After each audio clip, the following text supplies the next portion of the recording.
छोटी सी साखी में कबीर साहब ये भी सिखा रहे हैं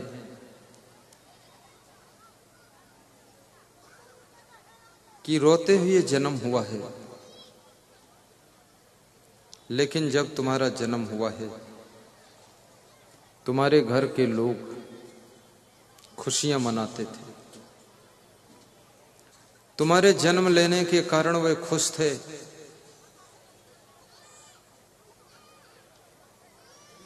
तो बचपन भी ऐसे ढंग से जीना कि तुम्हारे बचपन में भी वे लोग खुश रह सकें जिनको जन्म के समय तुमने खुश किया था, और जवानी भी ऐसे जीना कि जो जन्म के समय हंस रहे थे वे जवानी में भी हंसते रहे आपको देखकर।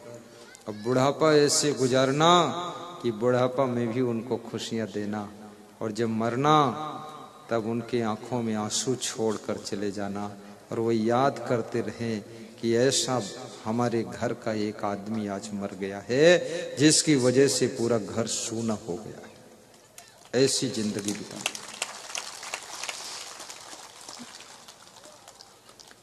जहां रहो वहां अपनी को छाप डालो।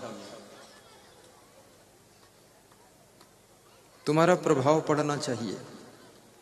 किसी घर में बहू बन करके जाइए, पतोहू बन करके जाओ, और अगर 10 दिन के लिए छुट्टी लेकर के मायके चली जाओ, तुम्हारे सास ससुर, तुम्हारे पति, तुम्हारा बेटा बेटी, उनका फाउंडेशन हिल जाना चाहिए।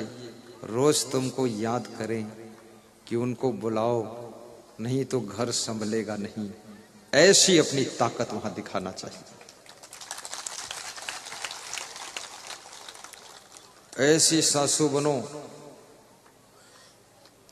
कि तुम अगर कभी कुंभ मेला दर्शन के लिए चली जाओ 5 दिन के लिए, तुम्हारी बहू को रोज याद आए कि सासू नहीं है, सारा काम मुझे करना पड़ रहा है। सासू थी, थोड़ा आराम थी। रोज तुमको सुबह शाम फोन लगाए कि सासू कब आओगी, तो तुम बोल दो कि हरिद्वार कुंभ में बहुत अच्छा लग रहा है, 1 महीना बाद आएंगी। तो तुम्हारी बहू रोने लग जाएगी, रोएगी कि जल्दी आइए, ये घर हमसे नहीं संभलेगा, आपको आना पड़ेगा। ऐसा आपका प्रभाव होना चाहिए। किसी आश्रम में संत बनो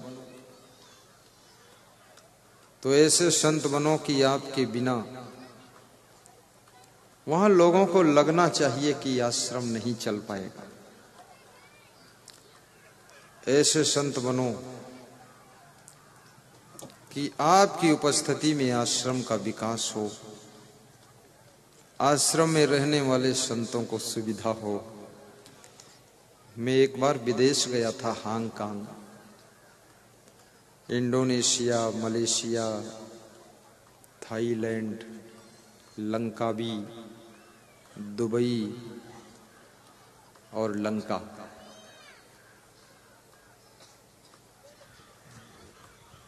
आठ 9 घंटे हवाई जहाज समुद्र के ऊपर चलता रहा, और जब ऊपर चल रहा था तो ऐसा लग रहा था खड़ा है, रुका है। 400 यात्री बैठे थे उसमें। और वहां से लौटकर जब हम आए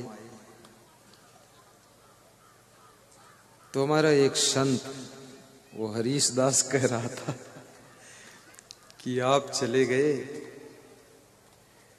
तो यहां जिस भगत के घर गए तो कोई गुरुदेव मानदान नहीं था।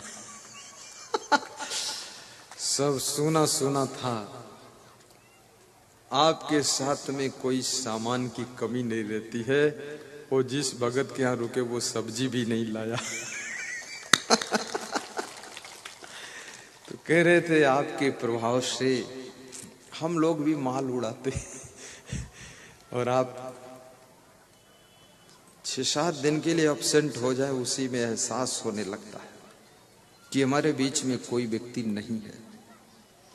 गुरु भी बनो तो ऐसे बनो जो लोगों को तुम्हारी अनुपस्थिति में फीलिंग होने लग जाए कि कोई महत्वपूर्ण व्यक्ति हमारे बीच में एब्सेंट है।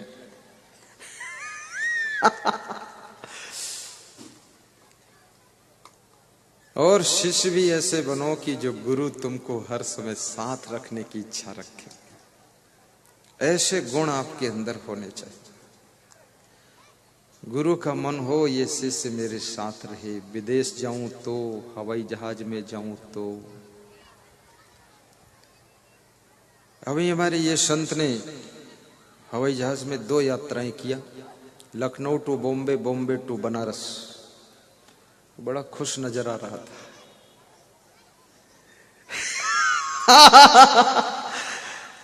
अब उसको मैं क्यों ले जाता था? उसके अंदर गुण है। 10 मिनट के अंदर पूरा गाड़ी से सामान उतार कर कमरे में सेट कर देता है और 10 मिनट में पूरा सामान बांध के लोड कर देता है, और हमको उसके बारे में सोचना नहीं पड़ता। और ऐसे आदमी को अगर ले जाऊं कि सारा सामान मैं ही भरूं थैले में, तो मेरे को टाइम नहीं भक्तों से मिलना है, प्रवचन देना है, तो उस आदमी को हम नहीं लेते हैं, छांट कर आदमी लेते हैं। ऐसे तुम भी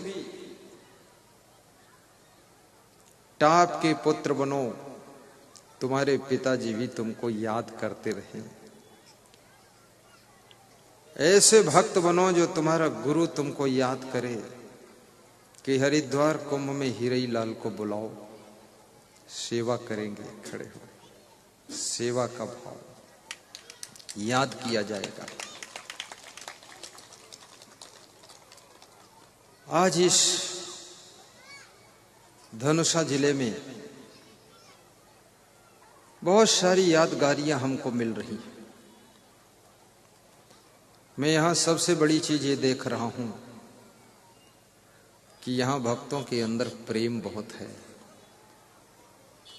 नम्रता बहुत है। अभी राम प्रकाश जी माइक में बोल रहे थे भाव होना चाहिए दान करने का।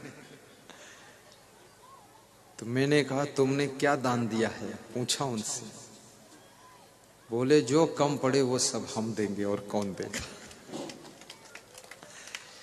इतना बड़ा दिल रखने वाले लोग।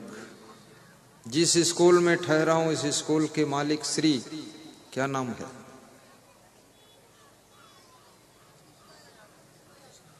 ईश्वर यादव, कृष्ण यादव, वो भी बहुत महान व्यक्ति है। स्कूल में मुझको ठहरने का स्थान दिया, और जब देखा उसने कि साधुओं का ज्यादा मेला है, एक रात तो वहां सोया, दूसरी रात वो निकल भागा वहां से। और पूरा उसका स्कूल चमन हो गया है, सफाई तेज गति से चल रही। वो भी मन में सोच रहा है साल में एक बार ये आ जाए मेरे स्कूल में, तो साल भर का कचरा निकाल के बाहर करेंगे। उसको खुशी है, साल 2 साल का कचरा निकाला हूं। और इस कार्यक्रम में 4 गांवों का आर्थिक सहयोग भी है। ये बड़ी व्यवस्था है, बहुत बड़ा भंडारा चल रहा है। कल तो 10,000 लोगों ने भोजन किया है। प्रवचन में तो 8,000 लोग कल थे, भोजन में 10-12 हजार हो गए। और आज भोजन में हमेशा दुगने हो जाते हैं लोग। प्रवचन लोग सुनने का टाइम नहीं है तो भोजन कर लेते हैं। और सत्संग में, ज्ञान यज्ञ में जो भंडारा बनता है, आप यदि प्रवचन नहीं सुन पाए हो, लेकिन भंडारा जा करके अगर थोड़ा चावल, थोड़ी सब्जी खाया है आपने, तो उससे भी आपके जीवन में शांति आती है और घर में नया चमत्कार होने लग जाता है। इसलिए भंडारा भी थोड़ा खाना चाहिए, ज्यादा नहीं, थोड़ा प्रसाद के रूप में लीजिए। और भोजन भंडारा बनाने वालों को भी व्यास गादी धन्यवाद दे रही है। और जिन्होंने चावल दान दिया है वे बड़े सौभाग्यशाली लोग हैं। किसान का कमाया हुआ चावल और दाल चूहे भी खाते हैं, चिड़ियां भी खाती हैं, चोर भी खाते हैं। लेकिन याद रखना, जिस किसान की कमाई में से मुट्ठी भर चावल कोई संत खा ले और सत्संग सुनने वाले भक्त अगर एक मुट्ठी चावल खा ले तो उसका कमाना हुआ अन्न वो महान पुण्य का काम करता है। इसलिए कहीं भंडारा हो तो अन्नदान भी करना चाहिए। अन्नदान कीजिए, 20 किलो चावल, 50 किलो चावल, अपना भी थोड़ा लग जाए। और ऐसा बड़ा कार्यक्रम हो, हर व्यक्ति को अपना धर्म समझ करके 2000, 5000, 10,000, 20,000, 50,000, 1,500 जो भी क्षमता हो दान देना चाहिए आयोजक मंडल को कि मेरा भी थोड़ा सहयोग लगा दीजिए। ये जो भक्त आ रहे हैं श्रोता, मेरी भी छोटी सी सेवा इनको मिल जाएगी। भगवान किसी की सेवा लेता नहीं है, लेकिन भगवान भक्त के हृदय में बैठा रहता है। और जब तुम भक्त की सेवा करते हो तो भगवान तुमसे खुश होता, आशीर्वाद देता है। इसलिए भक्तों की सेवा खूब करना चाहिए। और भक्त कौन है? भक्त तो आप लोग ही हैं। और संतों की सेवा भी करना चाहिए। हमारे सुनील मिथिलेश आरती का दर्शन, महिलाओं के तरफ 2 आरती दे दें, इधर दे दें, दर्शन चलता रहे सत्संग के बीच में। और मुझे यहाँ एक सबसे अच्छी बात लगी, यहाँ जहाँ सत्संग होता है दुकानें बहुत आती है। कोई गोलगप्पे बेच रहा है, कोई पानी बतासा बेच रहा है, कोई गुब्बारा बेच रहा है, कोई जलेबी बेच रहा है, कोई आलू बंडे बेच रहा है, कोई कपड़ा भी बेच रहा, कोई फल खूब बेच रहा है। तो ऐसी दुकानों में भी जा करके आप थोड़ा थोड़ा ज्यादा ज्यादा खरीद ले, उनकी दुकान में कोई सामान न बचे और वो सामान घर ले जाएं और थोड़ा फल खरीद लें, वो गुरु जी को भी दान दे ताकि संत लोग भी तुम्हारा 1-2 अंगूर खा ले और तुमको आशीर्वाद मिलेगा, उनकी तपस्या का पुण्य प्राप्त होगा। सुबह सुबह मैं परिक्रमा करता हूँ, बहुत से लोग दर्शन के लिए आते हैं। मैं बोलता हूँ 10 बजे 10 बजे 10 बजे आना, क्योंकि जो परिक्रमा करता हूँ श्री श्री सद्गुरुदेवाय नमः का मंत्र जपता हूँ। उस परिक्रमा, गोवर्धन परिक्रमा, वैष्णो देवी की परिक्रमा, अयोध्या की 14 कोसी परिक्रमा, उस परिक्रमा में इन सब बड़े बड़े तीर्थ स्थानों की परिक्रमा का प्रभाव होता है। और वो परिक्रमा हम आप सभी के लिए करते हैं ताकि उसका पुण्य नेपाल वासियों को मिल जाए, श्रोताओं को मिल जाए, भक्तों को मिल जाए। तुम सब जगह परिक्रमा नहीं कर पाओगे, लेकिन तुम्हारे बदले हम परिक्रमा सुबह करते हैं 4-5 किलोमीटर की, और उसका पुण्य मिलता है। यहाँ बहुत से लोगों की हमसे मिलने की इच्छा रहती है कि अकेले बैठकर मिलूं, 10-15 भक्त बैठूं, बात करूं गुरु जी से, पर मेरी व्यस्तता को देख करके कोई ठीक से मिल नहीं पाते। पर याद रखना, ये बाहरी आंखों का दर्शन ये तो सामान्य है। आप अपने हृदय की आंखों से मेरा दर्शन अपने घर में भी कर लेते हैं। आंख मूंदते हो तो भी दर्शन होता है, और आप प्रवचन भी सुनते हो।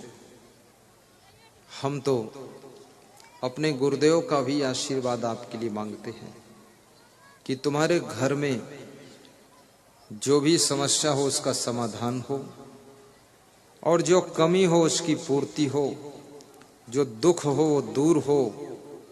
और घर में कलह कलेश यदि है तो कलह कलेश दूर हो, और कलह कलेश के स्थान पर शांति भरपूर हो, और आपके घर में सुख आए, धन आए, लक्ष्मी आए, आपके घर में कोई कमी न रहे। ऐसा आशीर्वाद हम अपने गुरु श्री क्षमादेव महाराज से मांगते हैं कि ये सब भक्तों का घर भरा रहे, आंगन में खुशियां खेलती रहे, और इनकी गोद भी सोनी ना हो माताओं बहनों की। आशीर्वाद में बहुत बड़ी शक्ति होती है। सज्जनों और देवियों, जितनी अगाध तुम्हारी श्रद्धा होगी, गुप्त रूप से भी आशीर्वाद आपको फलित हो जाएगा। आरती का दर्शन करने से भी पुण्य होता है। आरती में अपनी श्रद्धा, आरती में अपना भाव अर्पित करने से बहुत बड़ी शांति घर में आती है। और जब सामने आरती आए तो ऐसे करके आरती को मस्तक में लगाना चाहिए, और यदि हो सके तो आरती की थाल में अपना दान भी चढ़ाना चाहिए। इससे आपके घर का दरिद्र दूर होता है, लक्ष्मी की कृपा होती है और आपका घर मंदिर जैसा प्रभावशाली बनता है। मंदिर में जाने का तुम्हारे पास में वक्त नहीं है, बहुत कम समय है, मंदिर कब जाओगे, लेकिन अपने घर को मंदिर बनाइए और घर के नर नारियों में देवी देवता का दर्शन कीजिए। और ये भी याद रखिए, कबीर साहब से किसी ने पूछा है, किस तीर्थ में स्नान करने से जीवात्मा परम पद को प्राप्त करती है, मुक्त होती है? कबीर साहब कहते हैं, घर ही में गंगा, घर ही में जमुना, घर ही में गंगा, घर ही में जमुना, घर ही में तीर्थ बनैबे, मंदिर हम काहे को जइबे।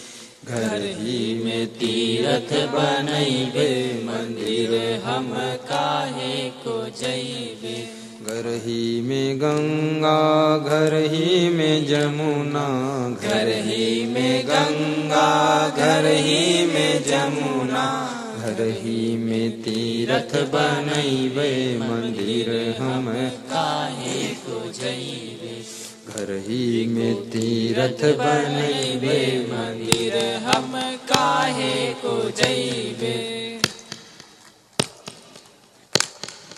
संतन के सतसंग तीरथ में, संतन के सतसंग तीरथ में, मली मली दाग छोड़ैबै, मंदिर हम काहे को जइबै। मली मली गाइए, जोर से गाइए, मंदिर हम काहे को जइबै। इस जीवन की चादर में बहुत से दाग लगे हैं, और वो दाग धोने का स्थान एक है, वो है सत्संग का जल हो, भक्ति का साबुन हो। कोई सद्गुरु धोबी बन करके हमारे दागों को धोकर साफ कर सकता है।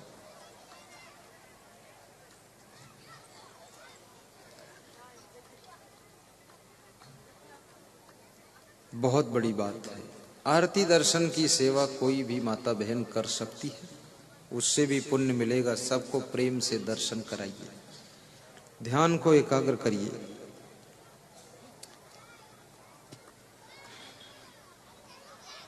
मीराबाई ने कहा है, जल से पतला कौन है, कौन भूमि से भारी, कौन यज्ञ से तेज है, कौन काजल से कारी। मीराबाई पूछ रही है, जल से पतला क्या है, भूमि से भी भारी क्या है, काजल से भी काला क्या है,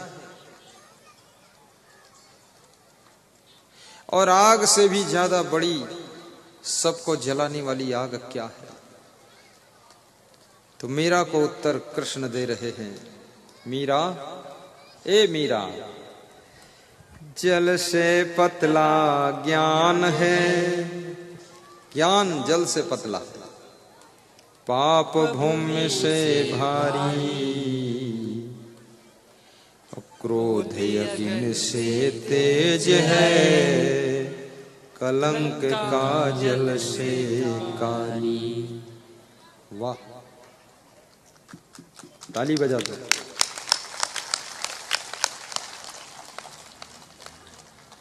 जल से पतला ज्ञान है, पाप भूमि से भारी। और ये पाप का वजन भूमि से भी ज्यादा वजन है। ये पाप कोई साधारण चीज नहीं। एक पापी हो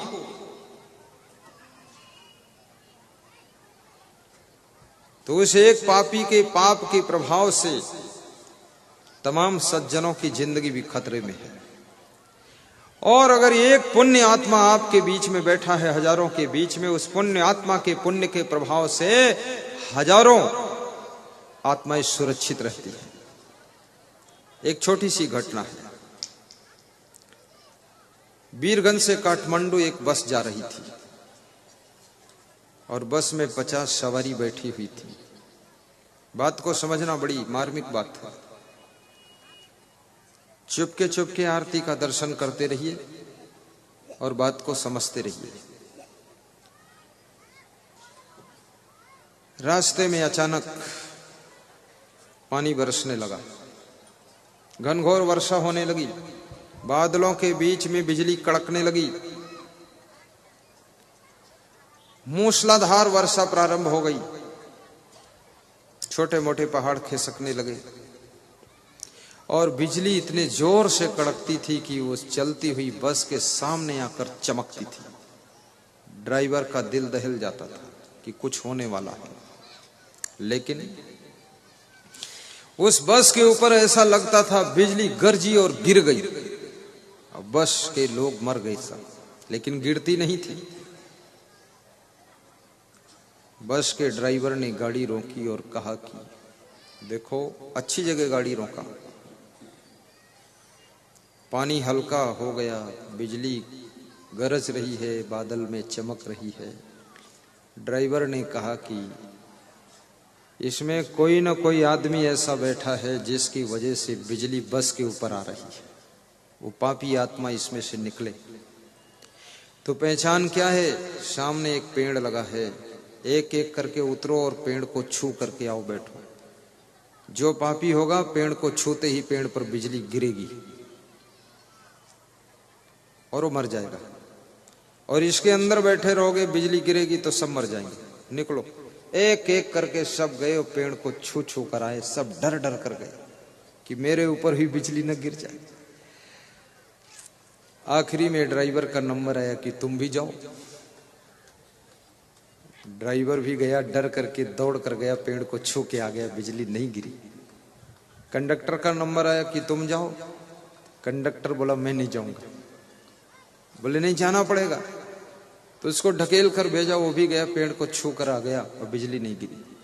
तो एक बूढ़ा आदमी उसमें बैठा था जो रोज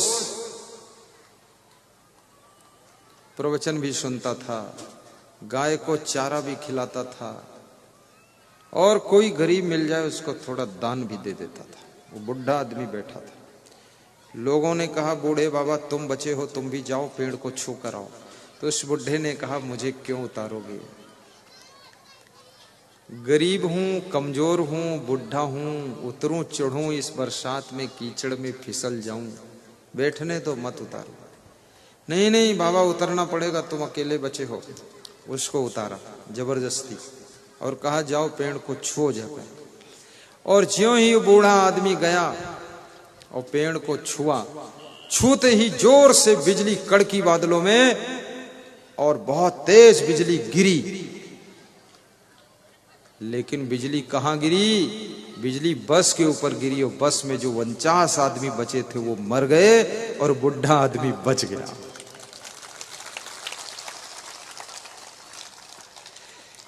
तब सबको पता चला इस पुण्यात्मा के कारण ही ये बस पे बिजली गिर नहीं रही थी, ये इसके अंदर बैठा था, इसलिए उसको उतारते ही बिजली गिर गई वहां।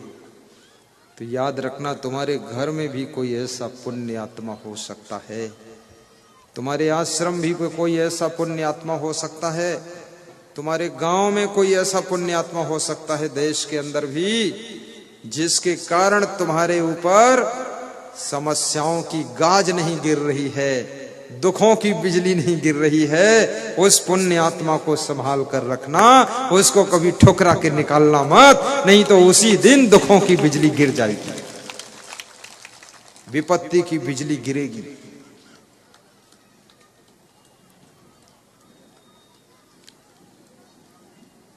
पुण्य की शक्ति बहुत बड़ी होती है। और सबसे बड़ा पुण्य कैसे होता है मैं बताता हूं। अष्टादश पुराणेषु व्यासस्य वचनम द्वयम् पुण्याय परोपकाराय पापाय परपीडनम। 18 पुराणों में 2 बातें मिली हैं। परोपकार करना पुण्य है, परोपकार करना पुण्य है, और दूसरों को पीड़ा पहुंचाना ही पाप है। रामचरितमानस में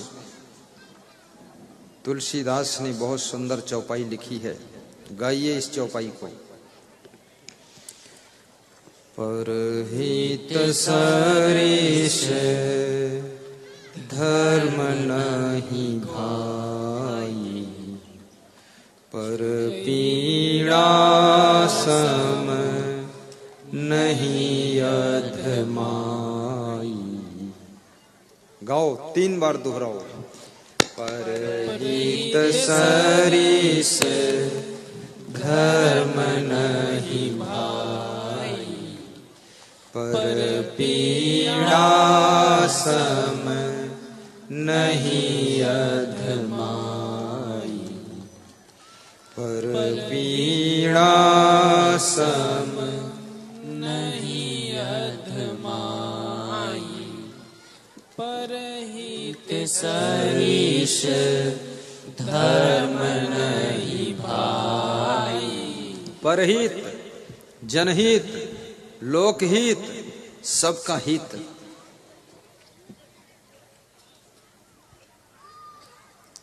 सीआईडी पुलिस का अफसर राजस्थान में अपने घर से कोटा शहर की ओर जा रहा था। ज्योतिषी ने उसको बताया, तो ज्योतिषी ने बताया कि 7 दिन में तुम्हारा एक्सीडेंट होगा और बचने की संभावना नहीं है, हाथ पांव सब टूट जाएगा।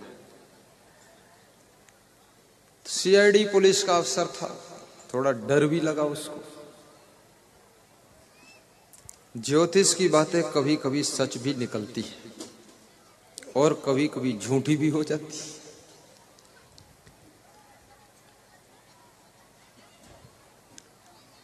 उसने रास्ते में प्यास लगी तो एक नल पर पानी पीने गया। पानी पिया चुल्लू लगाकर। फिर देखा कि नल की तरफ बहुत सी गायें दौड़ती हुई आ रही।